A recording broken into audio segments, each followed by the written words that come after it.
Hello tout le monde, bienvenue dans ce nouvel épisode de Friction intérieure. Aujourd'hui, je vais vous parler d'un truc qui me fascine depuis mes recherches pour ma première conférence, c'est l'ego.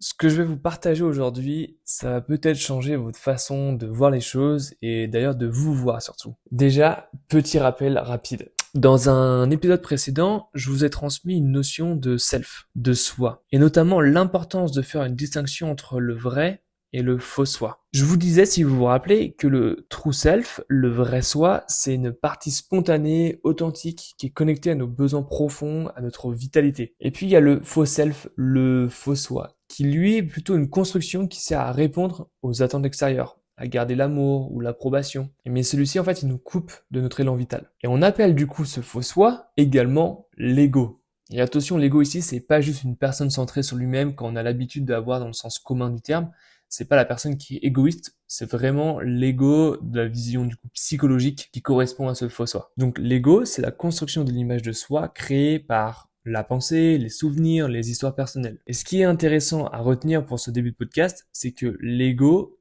ça crée une séparation entre l'individu et le reste du monde, et notamment des autres. Comme nous sommes biologiquement des êtres sociaux, cette séparation entre l'individu et les autres ça crée chez nous une énorme souffrance. Et cette séparation, on va le voir, c'est vraiment le cœur du problème. Alors revenons un peu plus en amont. Comment ça se construit cet ego? Ça commence par l'identification à la pensée. Quand on s'identifie uniquement à nos pensées, l'ego commence à se construire. C'est vraiment la première carte. C'est d'ailleurs ce que dit exactement Descartes, qui dit «je pense, donc je suis». Sauf que la pensée, c'est juste un process mental temporaire. Donc si on base notre identité uniquement là-dessus, on se construit sur du sable mouvant, sur ce qu'on se raconte. Et typiquement, si je parle de moi, lorsque j'ai enchaîné les nombreux jobs en 3 ans, je me suis identifié à ces échecs. En tout cas, à cette époque, je les prenais vraiment comme des échecs et je me disais dans ma tête, je comprends pas, je dois mal faire le truc, je suis inadapté. L'ego va aussi se construire à partir des rôles qu'on joue. Par exemple, le parent, le professionnel, l'ami de rôle, la personne responsable, peu importe. Il va se construire aussi de nos expériences passées, de nos croyances culturelles, des opinions qu'on a de nous-mêmes et des autres. D'ailleurs, si ça vous intéresse de voir un professionnel parler de l'ego, je vous conseille réellement de regarder le TEDx de Laurent Gounel qui est sur YouTube. Il a fait un TEDx à Marseille et il est vraiment exquis, il est vraiment incroyable ce TEDx. J'ai dû vraiment le regarder une dizaine de fois pour préparer ma conférence il y a un an. Bon bref, parenthèse fermée. Et une fois qu'il est construit, cet ego du coup, il a besoin de carburant pour continuer d'exister. Il va se nourrir de plein de choses au quotidien. Déjà, vous le connaissez bien, la comparaison. L'ego, il adore se comparer, que ça soit aux autres, mais aussi aux versions idéalisées de nous-mêmes. De cette comparaison, elle engendre un sentiment de supériorité. Soit je suis meilleur, soit d'infériorité, je ne suis pas assez bien. L'ego va aussi se nourrir du passé, de nos réussites, de nos échecs, des traumas, bref, de toutes nos expériences passées. Et pareil pour le futur. L'ego, lui, se projette constamment en cherchant à planifier, à contrôler, à anticiper tout ce qui pourrait arriver. Il se nourrit de nos attentes, de nos ambitions, de nos peurs concernant l'avenir. Il se nourrit aussi de compliments, de reconnaissance sociale, de tout ce qui renforce notre image. Les biens matériels, par exemple, ou bien le statut social. Tout ça, ça devient vraiment des extensions de lui-même. Et il y a aussi cette résistance au moment présent. L'ego, il préfère se concentrer sur tout ce qui ne va pas, sur ce qui manque, sur ce qui voudrait changer, plutôt que d'être simplement là, dans l'instant. Ok. Pourquoi je vous énumère tout ça? C'est pour surtout vous rendre compte à quel point on se fatigue avec cet ego, à quel point on doit se démener pour le construire, pour le rassasier. Et on souffre de ça. De garder tout ça emmagasiné dans notre petite tête, je sais pas vous, mais moi, quand j'énumère tout ça, ça me fait mal à la tête juste de le dire. Juste en imaginant que tout ce que l'ego a besoin pour exister. Bon là, avec tout ce que je viens de vous dire, vous vous dites peut-être, on pourrait croire d'ailleurs que l'ego finalement, c'est le méchant de l'histoire et qu'il faut juste le détruire, et puis c'est tout quoi.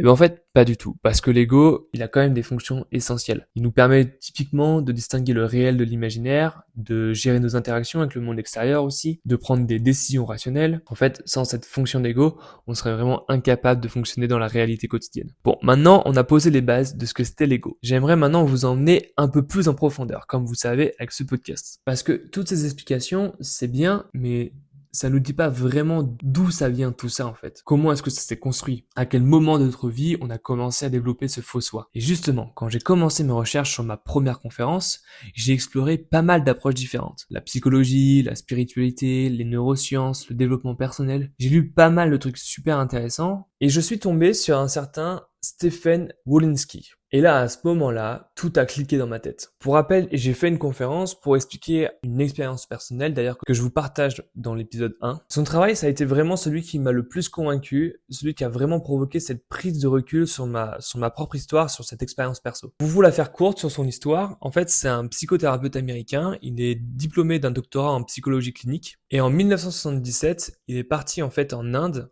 pour étudier la méditation pendant presque 6 ans. Et cette personne-là, c'est le fondateur de la psychologie quantique. Donc c'est une approche en fait qui intègre la psychologie occidentale avec la non-dualité de la philosophie indienne. Ça intègre aussi la physique quantique, les neurosciences et le bouddhisme. Et moi je sais que j'ai un gros faible pour toutes les personnes qui arrivent à mêler les sciences occidentales et les traditions orientales. Alors déjà, pour comprendre un peu ce que fait Wolinski, en fait, il s'appuie sur l'énéagramme. Vous connaissez peut-être ce système qui décrit en fait 9 types de personnalité avec des motivations et des peurs fondamentales en fonction du type de personnalité. Et Wolinski, lui, il n'utilise pas comme un simple test de personnalité du genre ah tiens, je suis un type 3, je suis efficace, je suis un bon organisateur. La quantité, c'est souvent plus important que la qualité. Non, pour lui, l'énéagramme, ça décrit 9 stratégies de survie différentes que nous développons face à la même blessure originelle. En gros, imaginez 9 enfants qui tombent et se font mal. Chacun, en fait, va réagir différemment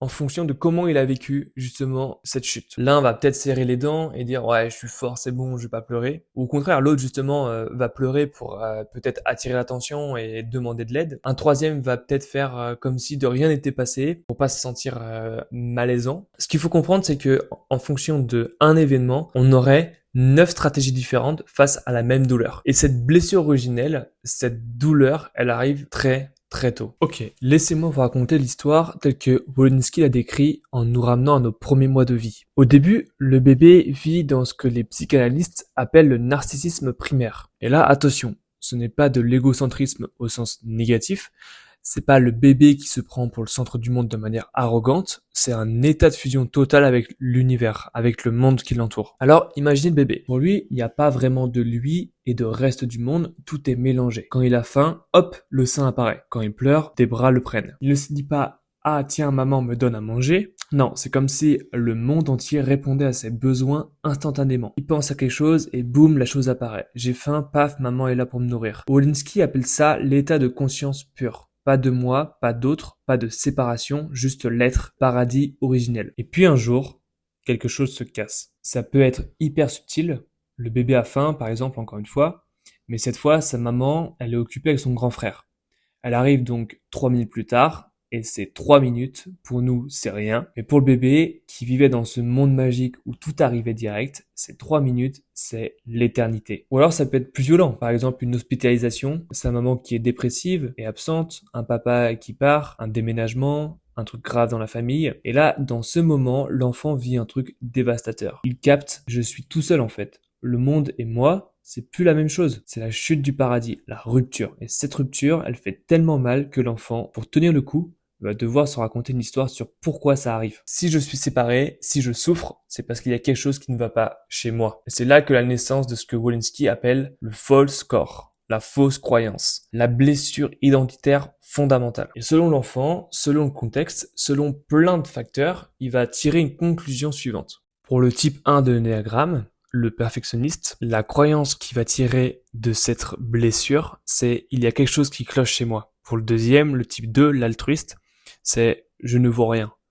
Pour le type 3, le battant, c'est je suis incapable de faire. Pour le type 4, le romantique, c'est je suis inadapté. Pour le type 5, l'observateur, je n'existe pas, je ne suis rien. Le type 6, le loyal, c'est je suis seul. Le type 7, l'épicurien, c'est je suis incomplet. Et le type 8, le chef, je suis impuissant. Et le type 9, le médiateur, le dernier, c'est je suis sans amour. Prenons un exemple concret pour que vous voyez vraiment comment ça se passe. Imaginez une petite fille de 2 ans.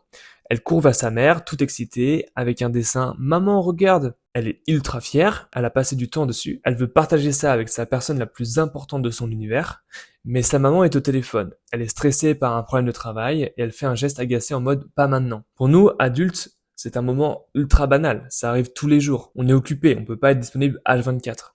Mais pour l'enfant, c'est une catastrophe. Et là, dans ce moment, quelque chose se cristallise. La petite fille, elle pense pas consciemment de tout ça. Mais au niveau corporel, émotionnel, énergétique, une conclusion se grave. Il y a quelque chose qui ne va pas chez moi, sinon ma maman m'aurait vu. Je ne compte pas. Cette fausse score, cette fausse croyance, cette blessure qui va rester gravée, enfouie, est active pendant des années. Mais voilà le truc. Cette conclusion, elle est insupportable. Un enfant ne peut pas vivre en se disant constamment je ne compte pas ou je ne mérite pas l'amour, ça serait trop douloureux, impossible à gérer. Alors avec vraiment une psychologie incroyable, l'enfant va construire une stratégie compensatoire. Et c'est ce que Wolinski appelle le faux self, le faux soi. Du coup, reprenons. Notre petite fille qui a conclu je ne compte pas. Elle va développer une stratégie de si je ne crée jamais de vagues, si je m'adapte toujours, si je reste calme, facile à vivre, alors peut-être qu'on me rejettera pas. Je vais devenir invisible, mais présent, toujours d'accord, jamais un problème. Et voilà, le faux self est né. Une personnalité construite sur un masque, une stratégie de survie. Un autre enfant face à une blessure similaire pourrait conclure « je ne vaux rien si je ne réussis pas ». Et son faux self sera alors « je vais devenir quelqu'un d'exceptionnel, un combattant, quelqu'un dont on ne peut pas ne pas être fier ». Et c'est brillant comme stratégie, vraiment. L'enfant trouve vraiment une solution pour survivre psychologiquement. Et c'est le début d'une prison qui va durer toute une vie. Voilà comment on passe le reste de notre vie coincé dans cette boucle infernale. Le faux score murmure constamment en arrière-plan « tu vaux rien, tu ne comptes pas, tu n'es pas assez ». Ça, c'est inconscient. Et le faux self, du coup, répond en travaillant plus fort. Je vais prouver que si. Je vais être parfait, aimable, fort, brillant, peu importe votre faux self. Avec ce que je viens de vous dire, peut-être que vous commencez à apercevoir des comportements que vous répétez pour vous prouver quelque chose à vous-même. Peut-être que là, on peut revenir sur cette petite fille justement qui est devenue adulte. Elle a, disons, 35 ans maintenant. Elle est toujours la gentille. Elle dit toujours oui à tout. Qui crée jamais de conflit. Au travail, on lui demande de faire par exemple des heures supplémentaires, encore une fois, alors qu'elle est complètement débordée, mais elle dit oui. Elle est épuisée, mais elle dit oui encore. En couple, son partenaire choisit toujours le restaurant, les films, les vacances. Elle acquiesce, ouais, j'ai pas d'avis, vas-y, c'est super, vas-y, on va là-bas. Et puis un jour, elle explose. Burnout, par exemple. Où elle réalise qu'elle ne sait plus elle-même qui elle est vraiment. Elle se regarde dans le miroir et là elle se demande mais qui je suis? C'est ce qui rend le travail de Wolinski ultra fascinant, c'est que la plupart d'entre nous, on vit aujourd'hui dans une proportion complètement déséquilibrée. On passe environ 98% de notre temps dans le faux self, identifié à notre personnage, à nos masques, à nos rôles. Seulement 1% de notre corps qui représente nos sensations, notre incarnation, et un autre pourcent dans l'essence, connecté à ce que nous sommes vraiment au-delà des constructions mentales de l'ego. Pensez-y, combien de fois par jour êtes-vous vraiment dans votre corps? Où vous sentez vos pieds sur le sol, votre respiration, les sensations réelles de tous vos sens? Et combien de fois touchez-vous cette présence pure, cet espace de conscience qui ne cherche rien à prouver à personne? La plupart du temps, on est dans notre tête, on joue justement ce personnage. On essaye de maintenir l'image et on gère les stratégies du faux self. Mais ça épuise énormément. Alors, je vais pas vous laisser là-dessus. Wolinski dit qu'il y a quelque chose de vraiment intéressant, c'est justement le chemin de la libération. Ce n'est pas vivre 100% dans l'essence ou dans le corps, parce que ça serait complètement dysfonctionnel dans le monde dans lequel on vit actuellement. On pourrait pas gérer nos boulots, nos relations, nos responsabilités si vous êtes constamment en état de conscience purement détaché de tout ça, ou bien vous voulez complètement vivre détaché de la société et donc aller vivre dans les montagnes en tant que moine. Bon, c'est possible. Mais non, là l'objectif en fait avec Wolinski, c'est de trouver justement cet équilibre. D'avoir 33% de faux self, utiliser consciemment cet outil pour naviguer socialement, 33% de corps, ancré, présent, incarné dans les sensations, et 33% d'essence, connecté à cette conscience pure. Imaginez maintenant cette même femme. Après ce travail, un tiers de son temps, elle utilise consciemment cette capacité à être conciliante quand c'est pertinent. Pas par automatisme, mais par choix. Ça change tout. Pas par automatisme, mais par choix. Elle a conscience de ça. C'est ça l'équilibre. C'est pas de détruire le faux self, c'est de rééquilibrer la balance pour ne plus vivre presque exclusivement à travers lui. Le faux self, même si ça peut devenir une prison, c'est d'abord une protection. Et c'est grâce à lui qu'on a pu construire une vie, avoir des relations, un travail. Le faux self, c'est pas un ennemi, il faut le prendre comme un outil. En fait, le problème, c'est vraiment qu'on a oublié que c'était seulement un outil, mais on croit que c'est ce qu'on est. Et la vraie liberté, selon Wolinski, c'est pas de détruire ce faux self, du coup, pour me répéter, c'est vraiment de se désidentifier de lui, tout en le gardant disponible. Si on reprend l'exemple avec la femme, elle va passer par plusieurs étapes.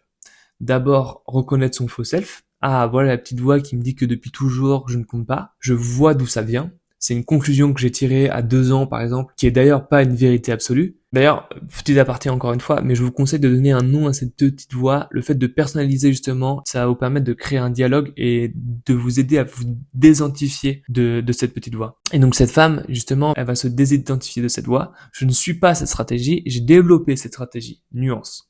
Et enfin, utiliser consciemment, dans cette réunion professionnelle par exemple, je vais choisir d'être conciliante parce que c'est stratégiquement intelligent. Mais ce soir avec mon partenaire, je vais exprimer clairement mon désir d'aller au restaurant japonais. Avant, elle était prisonnière, je suis quelqu'un de gentil qui dit toujours oui. Rigidité, donc là, égale souffrance. Après, le fait d'être conscient, elle devient libre. Je peux être conciliante quand je le choisis consciemment. Et là, on apporte de la flexibilité. Wolinski utilise une métaphore que j'aime bien, que je trouve qu'elle résume parfaitement bien.